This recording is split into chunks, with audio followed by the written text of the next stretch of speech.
Here we go, ladies and gentlemen. Part 2 of downstreaming. Now we will get into the technical details.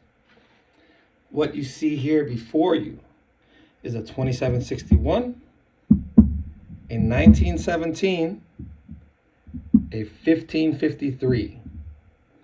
Now, what do these numbers mean? What do all these numbers mean? Let's go through this first. When you look inside of an injector orifice, I removed the nozzle. There's an injector nozzle, right? That's placed inside of an injector. When you remove the injector nozzle and you measure that hole inside,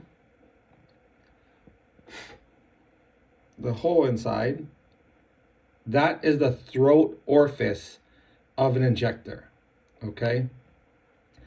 Now, let me show you the board. Here we go. For a sudsucker and a GP high draw, that throat is only a 764, or pretty much equivalent to 3 millimeters. This right here, this drill bit, is a 764. It will go right through, right? This right here is a 1/8 drill bit. A 1/8 drill bit will not go through this injector, nor will it go through a sudsucker. Okay? It will not. It will not. This throat is what determines how much space there is within an injector to suck in fluid. If that space is small, it can only suck in so much. Only so much can fit in there. When modifying these injectors, we are opening up that space. We are opening it up, okay? We open up the throat and we open up this intake port, okay? So here we go. Let me break it down to you guys so you guys know these nomenclatures, and then we'll go back down and look at the other stuff. All right. So like I said, the throat of a GP high draw and sudsucker is only equivalent to approximately a 764 or 3 millimeter. That is very small. Now, even a 1227. So when I ran my 6 gallon per minute machine, I used to use a 1227, okay, with my M5 twist. And this already is hotter than a sudsucker. This is what I would use. For you 4 gallon per minute folks and so forth, it would be for normal everyday things. If you don't want it too hot, too spicy, just run a 1227, okay, with a 3-7 M5 twist. The reason why I say this is because it doesn't give you, it still gives you pressure and so forth, okay? Now, if you're using a 1553 or 1917, which comes out to this throat right here is the size that we drill out the orifice to. A 964 drill bit, a 532 drill bit. That equals these numbers over here, a 1553 injector or 1917. These numbers are the area. In mathematical terms, this is the square area of that circle. That's why I name it like that. You have to utilize at least a 7-12 M5 twist, okay? Following me. Or at least a 40 orifice on your gun. 40 orifice. Now, not all guns are created equal. you have to follow the troubleshooting steps if you're not pulling.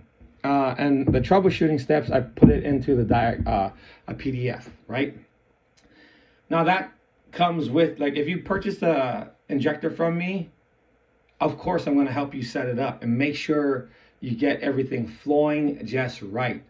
That's where the technical expertise in knowing how injectors work plays a big part. If you were to call some normal distributor, someone that doesn't know about injectors, you guys will literally beat your head against the wall for like 2 weeks trying to figure it out. Many people have spent their entire career trying to figure this out. Okay, so yes, it takes some technical expertise, and that's what I'm trying to show you guys today. So maybe you guys could learn some of this and pass it on. Now, 2023, this is where you want to start going to dual barb, because a single barb injector with a check valve, right? The max that you will approximately draw in is 1.25 gallons. After 1.25 gallons, you max the capability of this injector drawing in from one port. With a 2761 and sometimes with a 2320, you suck in more than 1.25 gallons. And that's where you have to go to a dual barb, because this can suck in between 1.5 and 2 gallons per minute through the injector. Okay, I'll say it again, 1.5 to 2 gallons per minute, and you guys have seen that in the videos. With the 2320 and 2761, the minimum orifice that you can use on your gun, on your exit gun, right, is a 60 orifice. That's the minimum. That requires, if you use the M5 twist, for you to modify a M5 twist. You're gonna have to take this off, and then there's a metal piece in there, and you have to drill it to a 60 orifice, which will be the, I believe it's the 3/16 drill bit. You're gonna have to drill the metal inside of there, okay? And that's what I do. I rarely use this because I'll go into the water boss after this. So all intake ports, all of the intake ports, whether it's a dual barb, single barb, doesn't matter which mod I create, I drill the intake port to 1164. 1164. That's what this port is drilled out to. Once you've drilled your throat orifice intake port, you just put everything back together. You put your injector nozzle in there and everything goes back together. It's very important about your nozzle selection. You use the right nozzle for your machine. For an 5-gallon machine to 6-gallon machine that a lot of people use a 1.8 nozzle. So 6 GPM, use a 1.8. 8 GPM, use a 2.1. 10 GPM is where it gets tricky, okay? 10 GPM, because people have different 10 GPM setups and how they power it, whether it's the IGX 800 or they're just using a Predator 670. That's where it gets tricky. Some 10 GPMs might have to use a 2.1 and some can use a 2.3. It all depends, because even the pumps aren't the same. Some 10 GPMs aren't true 10 GPMs. They only put out 10 GPMs at 1750, right? And some put out 10 GPMs at 1450. But what they're actually pumping out, the ones at 1450, like the Uter pumps, is close to 11.5, okay? And if you try to put that to a 2.1, it will significantly decrease the performance, and that's where you would have to use a 2.3. Following me? Okay, I hope you guys are. And that's where it becomes very tricky, and you have to know what you're talking about and how to dial people's systems in. All right, so we covered the nozzle selection. If you're using a 4 GPM, shoot, use a 1.5 or a mods really ain't for 4 GPM users, okay?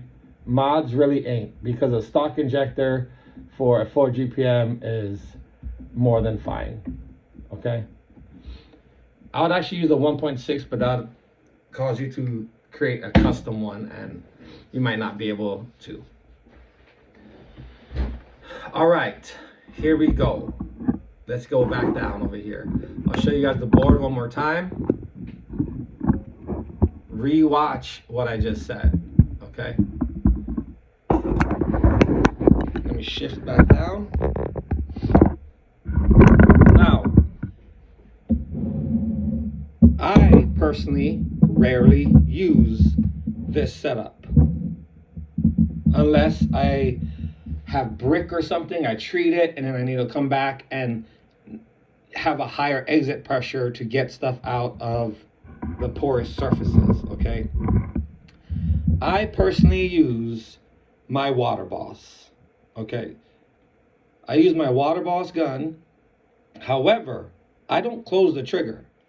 You can, well, many people do close the trigger all the way. I turn everything off with my ball valve. The reason why I have my ball valve like this with so much connections is because I don't only use this gun for one machine. I use it for different machines and different hoses, because I have 5/8 soft wash hose that I use 1/2-inch connectors and so forth, okay? If you're gonna use a Water Boss gun, like for me, I use a flow unloader. With all of these, I recommend you use a flow unloader. The reason why is because of these check valves. When people use trap unloaders, these check valves go out quickly. I would say within a month or so. With flow unloaders, these check valves last like a year, 2 years. I still have a check valve that I used 3 years ago, okay? Flow unloaders, flow unloaders, flow unloaders. I do not. So if you're gonna use a Water Boss gun, use it at your own risk. We all know the risk, big boys, big girls. It's not rated for it per the manufacturer. Same way hoses. Hoses are not rated for sodium hypochlorite. We all know the risk. You make that determination. I'm just showing you what I use and what you can use as well, okay? But all of these injectors work phenomenal with the Water Boss, because the orifice of a Water Boss is actually a 65 orifice. So it's big enough not to create high back pressure for any of these injector mods, for any of them. The best performance is out of a Water Boss gun. But I'll reiterate, like I said again, it's not rated for it. I use this to control it. I never fully close my Water Boss. I turn it off and on from here, okay? But it is hands down the best wash gun there is. Now, 1917, 1553, 2761. I'm gonna move this one aside for now, because this is only for folks that are running 1/2-inch hose, okay? These two, which one should you choose? Again, if you are running a 4 GPM, right, stick with a standard injector or a 1227. you have to let me know, like, hey, I'm only running a 4 GPM and I don't want something too hot. I'll make you a 1227. But for everyone, and if you want to stick to using the 3 to 7 M5 twist, these are your options. If you're using the 7 to 12 M5 twist, these are your options: 1553, 1917. For 5.5 gallon per minute machines as well, right?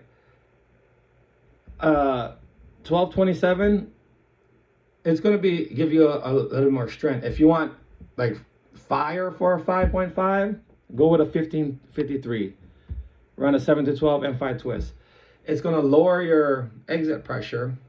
The stream is going to be altered a little bit, but again, my buddy, he has a 5.5 flow unloader and he uses this M5 water boss, and it is nice. It is nice, but again, like I said, I'll reiterate how he uses it. But it is nice. It is nice. But your option is, if you're using the 1553, remember, you're gonna have to use the 7 to 12 M5 twist. All right. This one, right, for 8 gallon per minute machines running 3/8 hose, this will pull 0.85 gallons per minute consistently at up to 300 feet of hose. That's what I tested up to. Okay, it'll pull 0.85 gallons. That is significantly more than a Sudsucker or a stock General Pump hydro injector. It's significantly more. You will tell the difference. Okay, you guys have seen it. I pair it with my water boss, phenomenal. I pair it with this, great. Okay, a 1917, okay, a 1917, when it's paired with 3/8 hose at 200 feet, fire sauce, fire on rice sauce. It will suck in 1 gallon per minute with a 2.1 injector nozzle. Okay, 1 gallon a minute. When you extend out to 300 feet of 3/8, it drops down to only pulling 0.5 gallons per minute. That's where this may be more handy for some of you that run 300 feet, because you will get that consistent 0.85 gallons a minute. And this is still fire, ladies and gentlemen. Don't get me wrong, this is still fire. Now, if you change to using the 1/2 inch at 100 feet and then 100 feet at 3/8, it doesn't matter. You slap on that 1917, it's fire. Okay, how do you control these high draws? Because it is gonna be truly high draws. You get one of these from John Hall. Okay, you put it on your line, and when you don't want such a hot mix, because these are hot, ladies and gentlemen, you just simply meter it down. You set it like a number 2, and it meters your system down so it only pulls in 0.5 gallons per minute through this to the injector. So you get that lower maintenance wash. And then when you wanna get full strength, you just open it up and you're getting full strength, ladies and gentlemen, full strength. Okay, that's the rundown. Now, I know there's a lot of questions like, oh, but I run a 6 gallon per minute. Well, ladies and gentlemen, if you're running a 6 gallon per minute, I would recommend, all right, if you want to stick with the M5 twist, like I said, do a 1227 if you want to stick with a 3.7 nozzle. Use a 1553 if you're okay with going to 7 to 12, because it's going to actually increase your output. These injectors increase your output. So those are your options. 8 gallon per minute, right here, pick one of these. Either one. You're gonna love it. You're gonna love it. Now for the big boys. Oh, 10 gallon per minute, same thing. You can go with either or.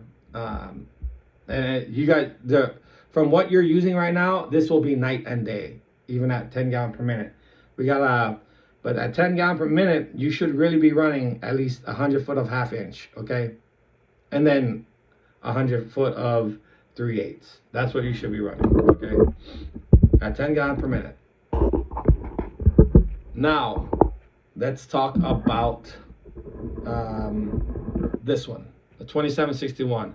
I only give these out to certain folks because it takes me longer. I have to look at your system, look at what you're running, how it's set up to make sure it's going to work, okay? Like I said, you have to run 1/2 inch with this. Will it suck with 3/8? Yes, it will, but only with 100 feet of 3/8. And you have to have a minimum of a 60 orifice at your gun, right, ladies and gentlemen? So, yeah, I'll go more into detail with this for those that want to use it, but if I cover it right now, it will go over a lot of your heads. And I already know right now I've gone pretty in depth, all right? If you get your injector and it doesn't work, right, then we got to start troubleshooting. We got to look at your hoses to see if the interior, the hoses that you're using, if it's crappy hoses or good hoses, because even the interior of these hoses, all hoses aren't made the same. Some hoses are super small in here, and that will jack up your chemical draw. Some of you use guns that inside of here is very small, so it stops your chemical flow, okay? This is a RL51, ladies and gentlemen, RL51.